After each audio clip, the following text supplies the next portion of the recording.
Welcome दोस्तों। आज के वीडियो के अंदर बताने वाला हूं कि दहेज प्रताड़ना यानी कि डोरी जैसे झूठे केस आजकल पत्नियां पति और पति के पेरेंट्स के ऊपर कर देती है। यहाँ पे अगर उनकी गलती भी नहीं होती है, देखो बहुत ज़्यादा मामले आजकल ऐसे देखने को मिल रहे हैं जिनमें क्या करती है कि पत्नियां झूठे एलिगेशन लगा के पति और पति के पेरेंट्स को फंसा देती है। ये बात सुप्रीम कोर्ट ने भी एक्सेप्ट किया है। माननीय सुप्रीम कोर्ट ने भी इस बात को एक्सेप्ट किया है क्योंकि ऐसे मामले माननीय सुप्रीम कोर्ट के पास में भी जाते हैं। और यहाँ पे आजकल तो देखो सरकार के पास में भी ऐसे मामले जाने लगे हैं। सरकार के पास में भी ये आवाज़ उठने लगी है। आम जनता की, पीड़ित पुरुषों की ये बात भी सरकार के पास में पहुंची है कि हमें झूठे केसों में फंसाया गया है पत्नी के द्वारा। कौन से केसों में फंसाया गया है? डोरी जैसे झूठे केसों में फंसाया गया है।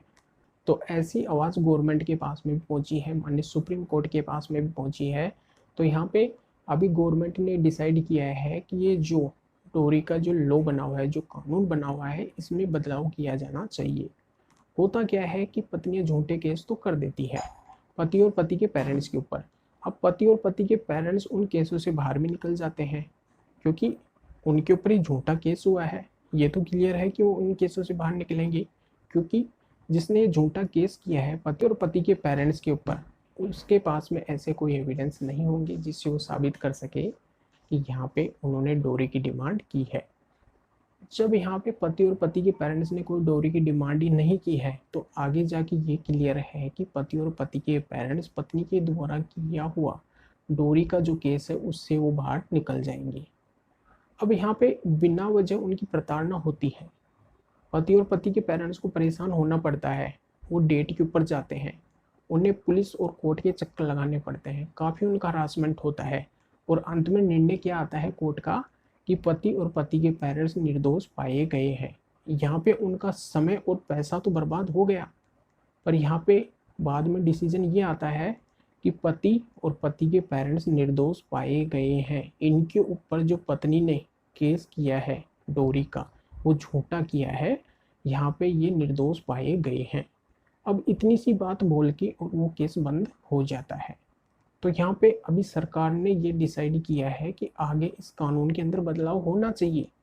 अगर यहाँ पे कोई झूठा केस डाल रही है, जैसे कोई पत्नी डोरी का झूठा केस डाल रही है और उस केस में पति और पति के पेरेंट्स आगे जाके उस केस से बाहर हो जाते हैं, वो निर्दोष पाए जाते हैं, तो जो यहाँ पे झूठा केस डाल रही है उसको जेल होनी चाहिए, उसको सजा होनी चाहिए। क्योंकि पति और पति के पेरेंट्स को काफ़ी परेशान होना पड़ा है इस केस की वजह से।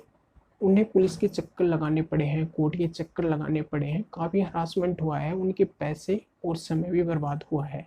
तो इन बातों को ध्यान में रखते हुए अगर वो दोषी करार नहीं दिए जाते हैं तो यहाँ पे जो झूठा केस करी है उसको जेल होनी चाहिए। तो ये यहाँ पे ये कटिंग भी आप देख सकते हैं। माननीय सुप्रीम कोर्ट ने भी इस बात को क्लियर किया है कि डोरी जैसे मामलों में जल्दी से गिरफ्तारी नहीं होनी चाहिए। अति आवश्यक सिचुएशन हो तभी गिरफ्तारी होनी चाहिए, अन्यथा इन मामलों में प्रॉपर तरीके से इन्वेस्टिगेशन होना जरूरी है। पहले इन्वेस्टिगेशन होना चाहिए। तो यहाँ पे चाहे माननीय सुप्रीम कोर्ट हो या फिर सरकार हो, यहाँ पे अभी इनका मकसद है इस कानून में बदलाव का, यानी कि इस कानून में बदलाव होना चाहिए। तो यहाँ पे जितने भी पीड़ित पुरुष हैं उनके लिए खुशखबरी है कि इस कानून में बदलाव होगा और बहुत जल्द होगा।